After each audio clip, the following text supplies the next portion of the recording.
Friends, अब हम लोग जैन धर्म में अगला टॉपिक देखते, देखिए क्या बोला है कि 12 साल की कठिन तपस्या के बाद महावीर जैन जुम्बिक के पास रिज्जूपालिका नदी के तट पर साल वृक्ष के नीचे उन्हें ज्ञान की प्राप्ति हुई।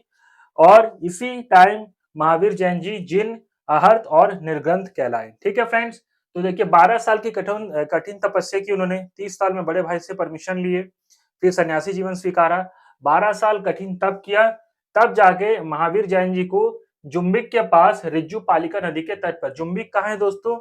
जुम्बिक जो है ये आपके आज के समय में बिहार के जमुई जिले में पड़ता है। जुम्बिक नाम का जो जगह है ये कहाँ पड़ता है? बिहार के जमुई नामक जिले में पड़ता है। ठीक है। और रिज्जूपालिका नदी, रिज्जूपालिका नदी जैन धर्म का काफी इंपॉर्टेंट नदी है। रिज्जूपालिका नदी का एक और अन्य नाम है जो कि है आपका रिजुकल नदी। ठीक है। और ये कहां पर पड़ता है? ये भी पड़ता है आपके बिहार के जिंजिक नामक गांव में। ठीक है। रिज्जूपालिका नदी कहां पड़ती है? इसका जो लोकेशन है, प्रेजेंट लोकेशन, बिहार के जिंजिक नामक गांव में पड़ता है। ठीक है। और इसका अन्य नाम क्या है? रिजुकल है। और यहाँ पर साल वृक्ष के नीचे उन्हें कौन सी किस चीज की प्राप्ति हुई? ज्ञान, आत्मज्ञान, जिसे एनलाइटनमेंट बोलते हैं ना, आत्मबोध, उस ज्ञान की उन्हें प्राप्ति हुई। इस ज्ञान की प्राप्ति के बाद महावीर जैन जी क्या कहलाए? जिन कहलाए। जिन का अर्थ होता है दोस्तों विजेता। ठीक है, क्योंकि उन्हें आत्मज्ञान की प्राप्ति हो चुकी थी, एनलाइटन हो चुके थे वो। उसके बाद अहर्त, अहर्त भी वो कहलाए। अहर्त का अर्थ क्या होता है? पूजनीय। ठीक है, जो पूजा के योग्य हो उसे क्या कहा जाता है? अहर्त कहा जाता है। और निर्ग्रंथ कहलाए। निर्ग्रंथ का अर्थ होता है दोस्तों बंधनहीन, जो कि बंधनों से परे हो, जिन्हें आप बांध नहीं सकते हैं। ठीक है, जिन्हें हम बंधन में नहीं रख सकते हैं। ठीक है, जो कि बंधनों से परे हो उन्हें क्या कहा जाता है? निर्ग्रंथ कहा जाता है। और निर्ग्रंथ का अर्थ क्या होता है दोस्तों? बंधनहीन। ठीक है। अगर आपको पूछेगा कि महावीर जैन जी ने कितने साल तपस्या की, तो क्या बोलोगे? 12 साल तपस्या की। कहां पर उन्हें ज्ञान की प्राप्ति हुई? साल वृक्ष के नीचे। किस नदी के तट पर? रिज्जूपालिका नदी के तट पर। ठीक है। ज्ञान प्राप्ति क्या हो तो क्या कहलाए? जिन यानी कि विजेता, अहर्त यानी कि पूजनीय, और निर्ग्रंथ यानी कि बंधनहीन कहलाए। ठीक है फ्रेंड्स, तो इतना नोट कर लीजिए आप लोग।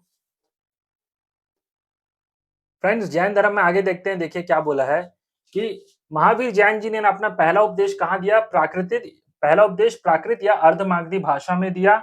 और महावीर जैन जी के जो फॉलोवर्स है वो क्या कहलाए? निग्रंथ कहलाए। ठीक है, निग्रंथ कहलाए, याद रखेंगे।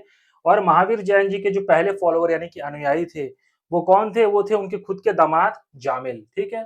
तो दोस्तों प्राकृत या अर्धमागधी भाषा जो है ना, ये आपके मगध और उसके आसपास के क्षेत्र में बोली जाने वाली एक भाषा है, जिसमें महावीर जैन जी ने अपना पहला उपदेश दिया था। ठीक है। मगध का अर्थ होता है दोस्तों आज के समय का आपका बिहार। ठीक है, तो बिहार के आसपास के क्षेत्र में उस समय में, प्राचीन समय में बोली जाने वाली एक भाषा थी।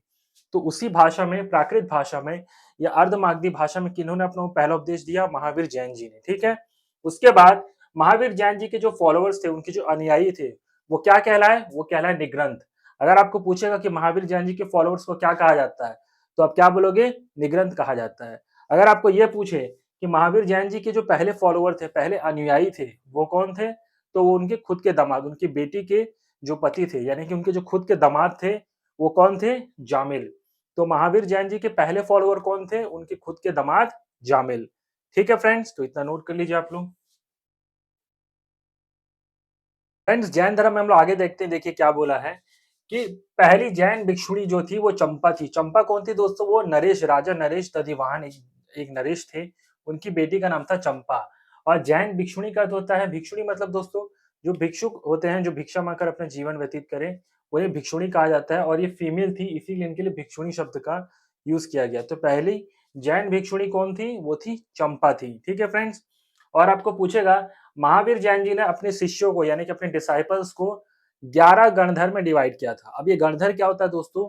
गणधर दोस्तों जो जैन धर्म में ना जो सर्वोच्च गुरु होते हैं, आध्यात्मिक गुरु, जिन्हें हम तीर्थंकर कहते हैं, तीर्थंकर अपने खास शिष्यों के लिए जो शब्द का प्रयोग करते हैं वो शब्द क्या कहलाता है? गणधर कहलाता है।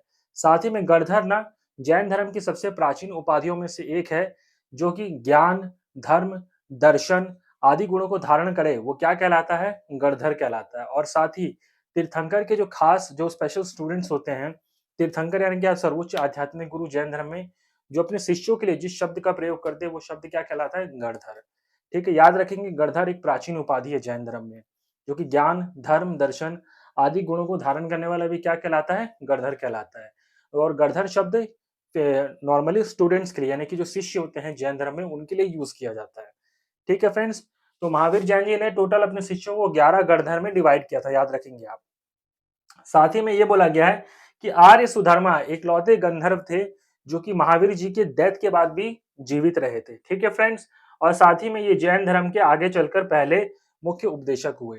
ठीक है, तो पहले आर्य सुधर्मा कौन थे दोस्तों? एक गंधर्व थे।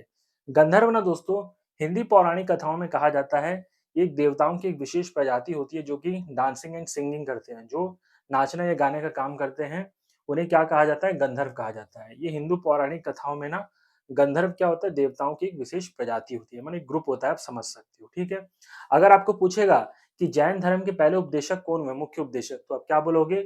आर्य सुधर्मा। आर्य सुधर्मा क्या थे? गंधर्व थे। अगर आपको पूछेगा कि ऐसे कौन वो कौन थे जो कि महावीर जैन की डेथ के बाद भी जीवित रहे, तो आप क्या बोलोगे? आर्य सुधर्मा। ठीक है फ्रेंड्स, तो इतना नोट कर लीजिए आप लोग। फ्रेंड्स अगला टॉपिक है, देखिए क्या बोला है कि स्वामी महावीर के ना जैन भिक्षुणी संघ की जो प्रधान थी, जो हेड थी, वो कौन थी? चंदना थी। ठीक है, भिक्षुणी संघ, संघ मैंने अर्थ होता है दोस्तों एक प्रकार का यूनियन, एक प्रकार का ग्रुप, आप समझ सकते हो। उस ग्रुप की जो हेड थी, जो प्रधान थी, जो हेड थी, उनका नाम क्या था? चंदना था। तो अगर आपको पूछेगा कि चंदना कौन थी, तो आप बोलोगे चंदना भगवान महावीर जैन के जो भिक्षुणी संघ थी, जो यूनियन था, उनकी हेड थी। उन हेड का नाम क्या था?